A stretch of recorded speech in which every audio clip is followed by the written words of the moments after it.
Hi guys, my name's Terry and I'm going to be taking you through my new projects on this channel. I'm not a stranger to YouTube. I've done a little bit of wrapping and on expensive cars like Lamborghinis and Ferraris, Porsches, all that kind of thing in Canada. Now I'm back in the UK, want to try something different, so going to be working on some motorbikes like this little baby here. Okay, so I'm not a expert at editing or anything like that, so you're gonna see some pretty raw kind of footage of what I do, trying to flip bikes or break them or bin them, as the case may be. Just depends on what we find. But let me talk you through the first project. This is the 2010 CBR1000RR and has some issues, obviously, otherwise I wouldn't have it. And I'm going to explain from the beginning how I came to get this bike. So this bike, when I saw it online, it was with a used car dealership. They took it in as a trade-in, and the owner had it in his unit, just sat there doing nothing. And after discussion with him, he said to me that the only problem with this bike is the oil pressure light was coming on the dash when it was warm only, right? Also, he explained that his mechanic, who didn't know much about motorcycles, had changed the clutch, put a new clutch in the bike. And for those of you who don't know motorcycles very much or new to this kind of thing, the clutch lives in this pod, in the crankcase cover here. So I said, okay, well, we'll come to a deal. It might be a ruined engine or something simple. Now, in my mind, I'm thinking, okay, it's not probably anything major. It could possibly be an oil pressure switch. When it gets hot, sometimes the resistance doesn't play ball and it comes up with a failure when there's nothing wrong. So my first step was to, as soon as I received the bike, start the bike up. Obviously that's one of the main problems you have. If the bike runs, then you can work around everything else. Anything else that's wrong can be changed, right? So I got the bike and started her up, and she sounded awful.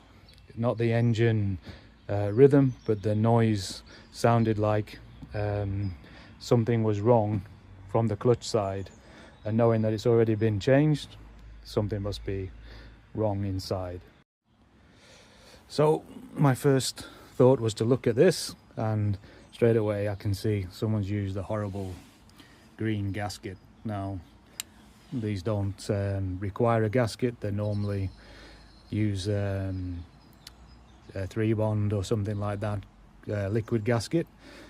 So one thing straight away sticks out to me, that the person who did it hasn't done it to the manufacturer standard. Also, I look here and you see it's been repaired, a nasty repair underneath. So what's going on, right? So I started taking it apart. It's quite easy to do. Let's do it now, and then you can see what I saw underneath. Bear with me, I had to undo this. The clutch cable, it only attaches to here, so released that. Just 2 lock nuts, and there's a bracket normally here, but I've removed that for safekeeping. And now just remove all the bolts. By the way, there's something specific about these Honda engines, that this bolt that you can see here, if you look up to the cylinder outside wall, there's a little upside down triangle there. That means that this bolt here, if screwed in too far, can damage the the cylinder wall, and it's supposed to have a special washer underneath, which this one didn't come with. So it's a bit worrying that someone might have tightened that all the way in and damaged inside. So I'm taking a bit of a gamble here that nothing's wrong. Hopefully is not the case. So I've removed all the bolts from the outer casing, removed the filler cap and removed the dipstick, and when I got the bike noticed also there was a bolt here missing. Fantastic, somebody hadn't even bothered replacing well, refitting all the bolts. Great. So now I also noticed, like I said before, that this is damaged, and I think what happens is people don't understand how these covers come off. Now when they're sealed they can be quite difficult, but the technique is to move this arm and it pulls the case away from the engine casing itself. So it's cracked now because I'd always previously done it, but the tendency is for people to hit it with a hammer to try and release it, which obviously causes damage, or damage for not fitting it right in the first place. So to start it off, we just turn this anti-clockwise and you'll feel it pull away from the actual engine itself. Or if it is too difficult to get off, there are pry locations here where you can just tap it with a plastic mallet here, or if you're very brave, use a cloth here and a screwdriver just to wedge it gently away from the engine, as well as manipulating the clutch lever. This basically connects inside, you'll see in a minute, to the clutch plate, which disengages and engages your clutch. So fast forward a little bit, and I've taken the cover off, and this is what alarmed me a little bit, right?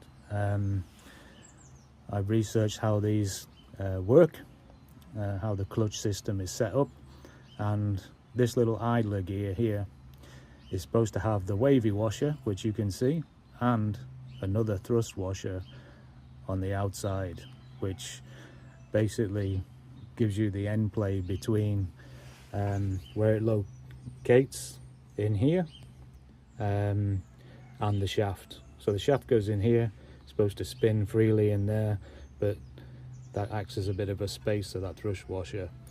And as you can see here, someone has repaired it, and you can't tell me that it spins nice and free in there, and the washer that doesn't exist would sit nicely against there. So I've had to order a new cover plate, clutch cover, or crankcase as they call it. Also, it was leaking when I started it up, and I'm not surprised as the gasket is screwed. It's no good, and like I said before, it's supposed to have a liquid gasket, not a paper one. These are aftermarket, and someone's thought it's a better idea to have a gasket. This is the pin from the outside that engages with the pressure plate of the clutch, which is here, and as you can see, it engages with that, pulls the clutch away. This pressure plate comes away, and that disengages the engine from the clutch, allowing you to change gear. When you relax on the clutch pedal, the spring goes back in and engages the clutch plates inside this basket here. Also, I noticed that this stack, as they call it, of the clutch plates, the last one is supposed to be clocked. The last friction plate in here is supposed to be in a different place compared to all the rest, and which I can see is not the case. You should see them all in the line here, and then this last one should be there, or there, you know what I mean? So these should all be in a line there, and then the last one should be there, but it's not happened that way. So the person who built this didn't know the order in which things are supposed to appear. Also, I'm a bit concerned that this thrust washer that's missing may have gone in there into the sump or into any of the mechanism, oil pump, anything like that. So I'm gonna have to take the pump off, oil pump off, and check to make sure it's still in good order. This is a bit rusty, which I find is a bit bizarre. So it's supposed to be caked in oil, swimming in oil all the time in here. So I think this cover, the main cover, has been off for quite a while, just sat in a unit or something while it's getting ready to be fixed. One thing to look out for is to check all inside here and make sure it's not cracked, right? If it's cracked, somebody's put some JB weld or something in here, basically it's a total engine out rebuild, which is no good to me. It would be basically sell for parts and that's it. Check for all the faces of here, make sure there's nothing untoward. People using screwdrivers and everything to get them out can cause big problems. And that's all right. It just needs tidying up for a liquid gasket, which I've ordered. So that's the first job. Once I make sure that the engine runs well with the clutch, I'm going to take the clutch apart. You'll see me do that. To get this disassembled, there's a snap ring in here, or a glorified circlip basically. So squeeze it together with some circlip pliers, take that circlip off, and then there's another steel ring underneath to hold it in position, or like a spacer, and all this plate will come out along with the throw out ring here, the throw out shaft, and that'll give me access to all the plates in the back. Now quite a few of these clutches, they have springs on the front. This one no, it just has a pressure plate and a mechanical spring behind. You'll see when I take it out. So the next step is disassembly of the clutch. So while I'm waiting for parts to arrive from good old Honda, I'm only going to use genuine Honda parts to fix this bike and hopefully get her back to glory again. As you can see, these horrible hand grips, throttle grips, minging, they are very, how do you say, they look rotten, moldy, so they're going to be one of the jobs on the list to do. The tank looks in pretty good condition, just going to remove some of those stickers and give her a polish up. The fairings looking not too bad. I know they've been removed, but one of the stickers is a bit crappy at the front. Maybe change the sticker. The fairing itself's not too bad. The forks, I checked online and on the pictures I got, and there was no weeping or anything, so they're good. I'm going to check the brakes over, make sure they're okay.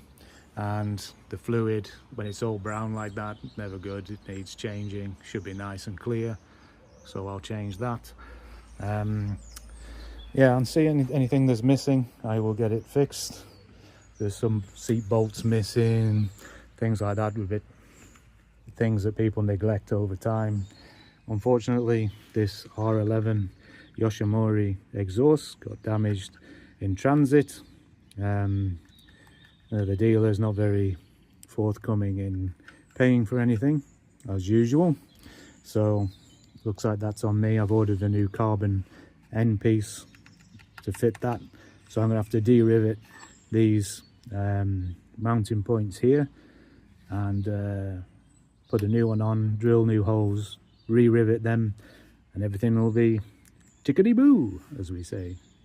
As an aircraft mechanic, things like this are not too difficult for me to drill them out, take it to work, drill them out, put the new one on, re-rivet, no problem. Got a new tire on here, which is one of the bonuses from the bike. Already had a new tire fitted. Some of these fasteners on the banjos, on the hell line, didn't even notice that. Not too brilliant, so I might change these bolts out for nice new ones. It's got to look nice when I'm finished. The swing arm looks pretty good, no real issues. There was a rather large rear hugger on the back of here. Didn't like it, it looked a bit tacky for my liking, so that's now on eBay. Changed it for this. Not a final fit because I need some washers, so I've ordered a full fairing kit, bolts to replace everything that needs doing. Apart from that, the bike's not too bad. Should be a quick turnaround when it comes to if parts arrive on time is the main thing, and hopefully I'll get this out the door and get another project to do. As RSV handles, a little paint damage, I'll just paint that up and it'll be fine. As you can see, clutch is not working because I've disconnected it, and that's a bit it. Bit of damage on the mirror, may change that. Yoke looks quite nice, needs a tidy up, so bit of cleaning and everything will be good. Catch you on the next one. So who doesn't love a parts day? Well, this has just arrived today. Hopefully it's a nice new exhaust piece to replace the broken one in transit. Ah yes, very nice. Here we go. Not bad for a eBay special. Obviously real carbon. I used to make carbon fibre parts, so can recognise ones that isn't the cheap wet layup and the pre-preg. This is a pre-preg unit by the looks of it, dry carbon. Very nice. Excellent, I look forward to fitting that. As I said before, you just line up the holes and put new rivets in through the band on the R11 Yoshimura. So I shall do that later on. I'll show you the results. And what we got here, already opened. So here I'm going to use the high temperature gasket maker, as they call it, black, and for the right hand engine crankcase cover, when I seal that all back up, and it'll look fantastic. Looking forward to getting nice and gooey and sticky with that, and getting rid of that horrible green paper gasket. This was about 20 quid, I think, but you can get it from Honda if you really want, and pay 50-60 quid for the real stuff, and then throw half away of the tube. So I went for a cheaper alternative, but a good one. They all do the same thing anyway, so I'll let you see the results later.